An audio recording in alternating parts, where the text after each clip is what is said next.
की जनता भाग्यशाली है, हमारे मुख्यमंत्री संवेदनशील है, उन्होंने इस बात को समझा, बात करी। हमारे मुख्यमंत्री ने पंजाब के मुख्यमंत्री से बात करके आज ही कल रात को ही फैसला हुआ है, हमें हमारे हक का पानी मिल रहा है। बिल्कुल। तो किसानों की जरूरत के मुताबिक उनको जितना पानी मिलना चाहिए उसका मैं भरसक प्रयास करती हूँ और उसके नतीजे मिल रहे हैं जी। फिर इसके बाद आता है बिजली। आज मेरे प्रयासों से गांव-गांव के अंदर 33 केवी के ग्रिड और 132 केवी के ग्रिड में ले आई हूँ। चिकित्सा के क्षेत्र में चूंकि मेरा पेशा भी है, मेरा ज्यादा ध्यान रहता है जी। मुझे खुशी है, मैं आपके मंच से बताना चाहूंगी कि राजस्थान के अंदर, पूरे राजस्थान के अंदर निःशुल्क दवाइयां जो हैं ये हमारे माननीय मुख्यमंत्री अशोक जी ने शुरू की, पर इस बात का जो शुरुआत थी वो संग्रिया की बेटी ने की। क्या बात। मैं चर्चा करना चाहूंगी आपसे जी। इस बारे में। माननीय मुख्यमंत्री महोदय इनफॉर्मल टॉक करते हैं एमएलए से। एक दिन हम लोग बैठे हुए थे तो उन्होंने बात चालू की कि परम बताओ, बीपीएल परिवारों को मुख्यमंत्री योजना के तहत में अपन इलाज करा रहे हैं, तुम्हारे क्षेत्र में कितने लोगों को फायदा हुआ। तो इनफॉर्मली बात कर रहे थे तो मैंने कहा भाई साहब बहुत फायदा हुआ जी। और बड़ा अच्छा लगता है जब एक गरीब आदमी जिसका बाईपास का ऑपरेशन अपन निःशुल्क कराते हैं तो बड़ा आत्म संतुष्टि मिलती है। मगर मैं एक बात कहना चाहती हूँ आपसे। तो कहते क्या, यदि हम कुछ दवाइयां निःशुल्क दे देंगे तो ये बड़ी बीमारियां ही नहीं होंगी, बड़ी बीमारियां नहीं होंगी तो इतना पैसा नहीं लगेगा। कहते कैसे? मैंने कहा बहुत सिंपल सी बात है, यदि बुखार होता है मरीज को और बुखार की दवाई हम निःशुल्क दे देते हैं तो यदि टाइफाइड है तो वहीं इलाज हो जाएगा, वो दिमागी टाइफाइड तक नहीं जाएगा। मलेरिया है वहीं काट दिया तो सेरेब्रल मलेरिया नहीं होगा, दिमागी मलेरिया जिसमें ज्यादा पैसा लगता है, मरीज को ज्यादा नुकसान होता है। यदि ब्लड प्रेशर की दवाई दे दी, ब्लड शुगर की दवाई दे दी तो बीमारी आगे नहीं बढ़ेगी। आप बाईपास तो तब होगा कराना पड़ेगा कि यदि हम ब्लड प्रेशर की दवा नहीं दे रहे, फिर उसका लिपिड प्रोफाइल बढ़ गया, लिपिड्स बढ़ गए, आगे नाड़ियां सिकुड़ गई, वो स्थिति ही नहीं आएगी। बिल्कुल। उन्हें ये सुझाव अच्छा लगा। मैं हमारे मुख्यमंत्री की संवेदनशीलता को और उनकी पॉइंट को पकड़ने की महारत को दाद देती हूँ। उन्होंने 4 महीनों में ही इसका सारा स्टडी कराया और इसको लागू कर दिया। आज राजस्थान क्या पूरे देश में वाहवाही हो रही है। आप देखिए, गरीब जाता है अस्पताल और उसको उसकी बीमारी की दवा मिल जाती है, वो भी निःशुल्क। ये एक बहुत बड़ी चीज है और इसमें मेरा योगदान है, इसलिए मैंने आपसे। बहुत बढ़िया। लेकिन एक सुना जब मंत्रिमंडल का विस्तार हो रहा था, चूंकि सोनिया जी तक आपकी अप्रोच है, मुख्यमंत्री जी के साथ भी आपके बहुत अच्छे संबंध है, फिर भी आप उसमें शामिल क्यों नहीं हो पाई? मेरा ख्याल है मंत्रिमंडल का सदस्य होना ये मुख्यमंत्री का खुद का अधिकार क्षेत्र है जी। अभी जैसे मैंने आपको बताया कि मैं मेरे पति के अधिकार क्षेत्र पे बात नहीं करती, तो मुख्यमंत्री जी के अधिकार क्षेत्र की बात मैं कैसे कर सकती हूँ? नहीं, कहीं न कहीं आपको नहीं लगता कि उपेक्षा की गई थी आपकी? मैं समझती हूँ कि राजनीति के अंदर आप कितने काबिल हैं, कितने समझदार हैं, इसकी अपेक्षा और इसके रिजल्ट आपकी जनता के साथ जी। तालमेल के साथ होते हैं। जनता पसंद करती है और जनता आपको आगे लाती है और इसका रिजल्ट भी देती है। जिसका जीता जागता उदाहरण मैं हूं जी। रही बात मंत्रिमंडल और उसमें मुझे लगता है कि मुख्यमंत्री के सामने बहुत सी चीजें होती हैं जिनको उन्हें एडजस्ट करना होता है और चूंकि ये उनका अधिकार क्षेत्र है तो मैं समझती हूँ इस बारे में मेरे लिए ये भी ठीक नहीं है कि मैं इसको डिस्कस करूं जी। और जैसे मैंने बता दिया दूसरे के अधिकार क्षेत्र में मैं नहीं जाती, मैं तो अपने एरिया से बाहर नहीं निकलती। जी डॉक्टर परम, कुछ आपके व्यक्तिगत सवाल जो आपके खूब सारे आरोप भी लगते रहे हैं, खासतौर पर हम बात करेंगे कि आप लड़ाकू हैं, भ्रष्टाचार के भी आप आरोप लगे हैं खूब सारे। दूसरा आरोप कि आप जिद्दी बहुत हैं, जो कहती हैं वो करके दिखा देते हैं चाहे वो कुछ भी हो। कुछ कर्मचारी अधिकारी आपके क्षेत्र में काम नहीं करना चाहते, वो पोस्टिंग लेने से घबराते हैं, मतलब इस तरह के आरोप आप पर क्यों लगते हैं?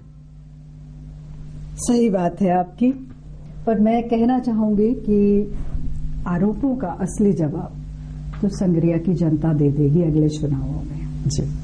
क्योंकि ये आरोप जो मुझ पे लगाते हैं ये कुछ चुनिंदा लोग हैं जो विरोध की दृष्टि से विरोध करने के लिए लगा देते हैं।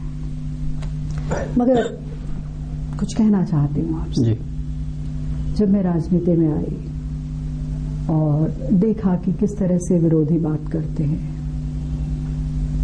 बड़ा दुख हुआ, बहुत महसूस किया जैसे कोई सीना चीर देता है, ऐसा महसूस हुआ। जैसे आपसे आपके थ्रू बल्कि मैं जनता को मुखातिब होना चाहती हूँ। जब मैं चुनाव लड़ने आई मुझे कहा गया कि ये बाहरी है, मुझे कहा गया कि डॉक्टर परम जयपुर रहेगी, आपके बीच नहीं आएगी, ये आपकी भाषा नहीं जानती, अंग्रेजी में भाषण देगी, ये बड़े घर की बेटी है, बड़े घर ब्याई है, ये अप्रोचेबल नहीं होगी, इससे मिल नहीं पाएंगे, ये आपके काम नहीं करेगी।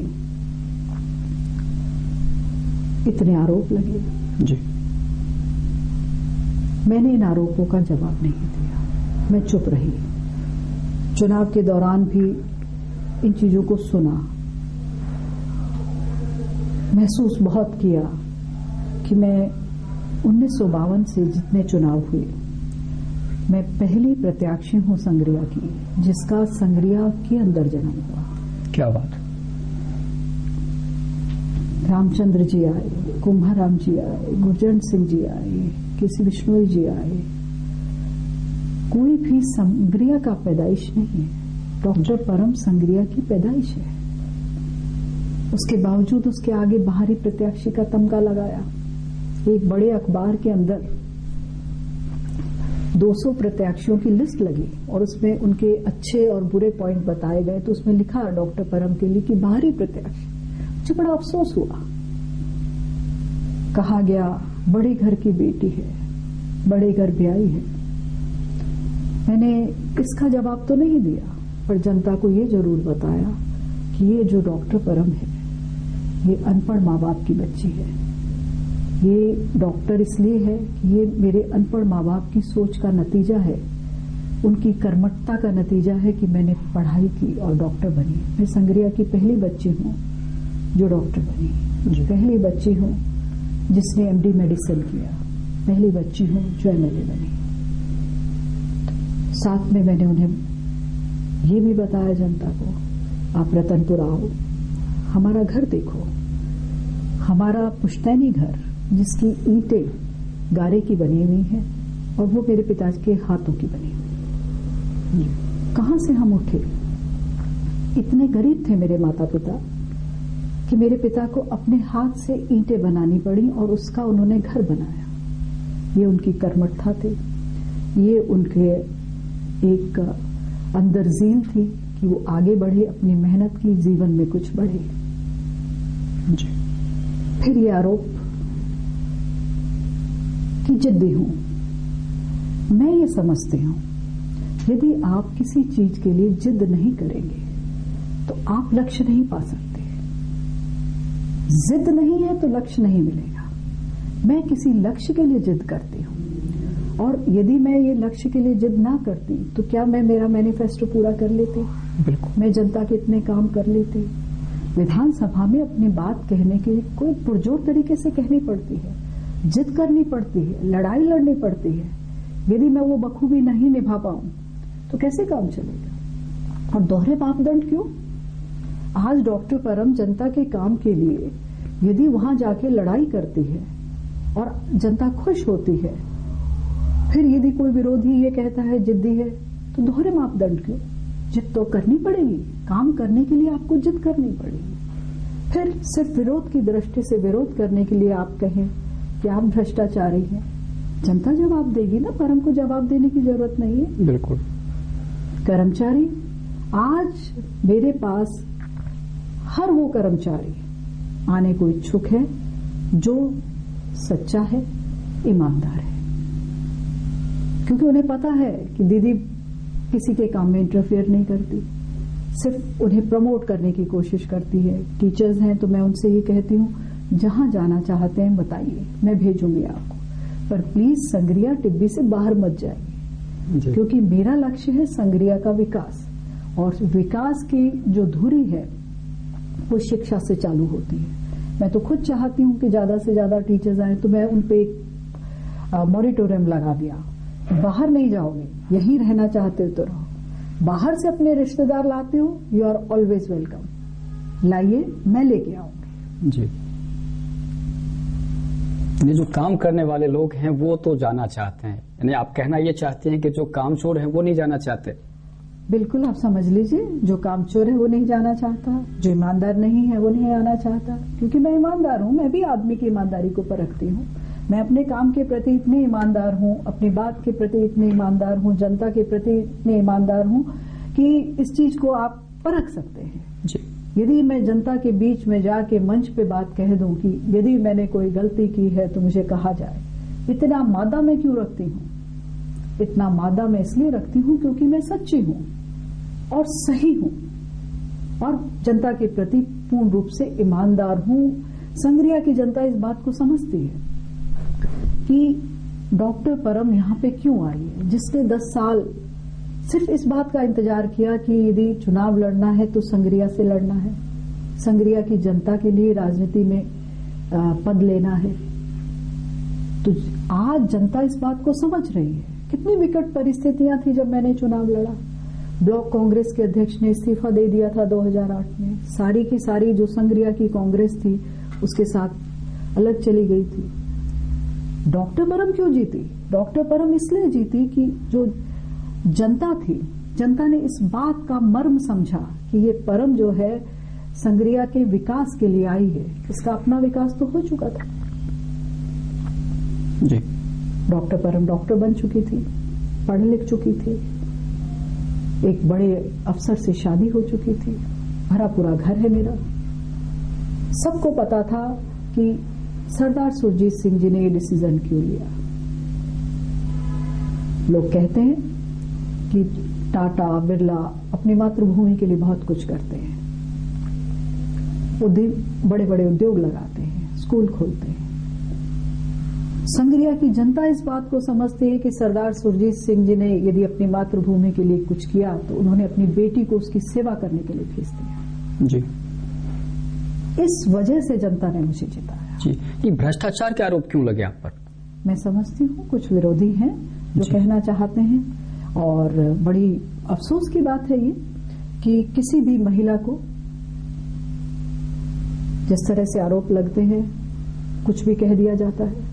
मैं महिला हूं, मैं आरोपों को बर्दाश्त कर लूंगी, मैं वो महिला नहीं हूं। जी। मगर मैं समझती हूँ कुछ ऐसी चीजें हैं जिसके लिए मैं ना जवाब दूं, जनता जवाब दे। जी। यदि मैं भ्रष्टाचारी होंगी, मैं करप्ट होंगी, तो जनता मुझे नहीं सपोर्ट करेगी। जी। आने वाले चुनाव में जनता जवाब दे देगी। मैं क्यों उन लोगों को जवाब दूं जिन्हें यह नहीं पता कि हम क्या कह रहे हैं, किसके लिए कह रहे हैं। लेकिन सुना है कुछ आपके जो पुराने सहयोगी हैं वो साथ छोड़कर जा रहे हैं, कितना सच है ये? मेरे जो सहयोगी हैं,